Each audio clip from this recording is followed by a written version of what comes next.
શહેર જિલ્લાને હચમચાવી દેનાર ભરૂચના હત્યાકાંડમાં મિત્રને મોતને ઘાટ ઉતારી તેના શરીરના 9 ટુકડા કરીને ભોલાવ જીઆઈડીસીમાં અલગ અલગ સ્થળે ગટરમાં નાખી દીધા હતા, જેમાં પોલીસે બુધવારે હત્યારાને પકડી લીધા બાદ આજે ગુરુવારે મૃતકના શરીરના બાકી અંગો પણ મળી આવ્યા છે।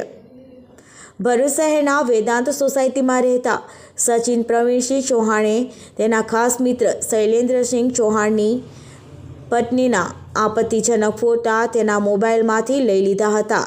ત્યારબાદ સચિન તેના મિત્ર શૈલેન્દ્રને અવારનવાર બ્લેકમેલ કરી હેરાન પરેશાન કરતો હતો, જેથી બંને વચ્ચે અવારનવાર બોલાચાલી થતી હતી। ક્રાઇમ પેટ્રોલ જોવાનો શોખીન શૈલેન્દ્રએ સચિન સાથે દોસ્તી ચાલુ જ રાખી હતી, ત્યારે બંનેની પત્ની બહાર ગામ ગઈ હોય શૈલેન્દ્રએ સચિન સાથે પાર્ટી કરવાનો પ્લાન બનાવી તેને પોતાના ઘરે બોલાવી જમીને બંને સૂઈ ગયા હતા। તે સમયે શૈલેન્દ્ર જાગી જતાં સચિનનો મોબાઈલ લઈને તેની પત્નીના ફોટા ડિલીટ કરવાની કોશિશ કરતો હતો, ત્યારે સચિન જાગી જતાં મારો મોબાઈલ કેમ અડકે છે તેમ કહી બંને વચ્ચે ઝઘડો થયો હતો।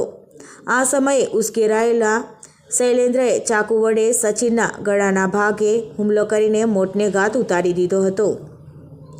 તેના મૃતદેહને કઈ રીતે રફેદફે કરવો તે વિચારી બજારમાંથી આરી લાવી ને તેના શરીરના 9 ટુકડાઓ કરીને પ્લાસ્ટિકની થેલીમાં નાખીને ભોલાવ જીઆઈડીસીમાં આવેલ અલગ અલગ ગટરોમાં ફેંકી દીધા હતા।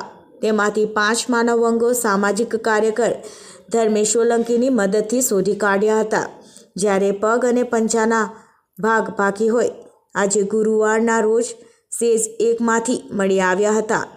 તેને બહાર કાઢી પોસ્ટમોર્ટમ અર્થે મોકલી આપ્યા હતા। હવે પોલીસે દિવસોની સતત મહેનત બાદ સચિન ચૌહાણના મૃતદેહના તમામ અંગો શોધી કાઢી આરોપીના રિમાન્ડ મેળવવા કોર્ટમાં રજૂ કર્યો હતો।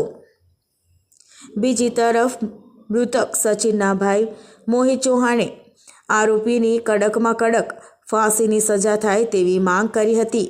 પોલીસે હત્યારા શૈલેન્દ્રના 8 દિવસના રિમાન્ડ મેળવ્યા છે। રિમાન્ડ દરમિયાન આ મર્ડર મિસ્ટ્રીના વધુ ખુલાસા બહાર આવવા સાથે પોલીસ હત્યારામાં વપરાયેલી આરી, ગાઉન સહિતની ચીજવસ્તુ કબજે કરશે।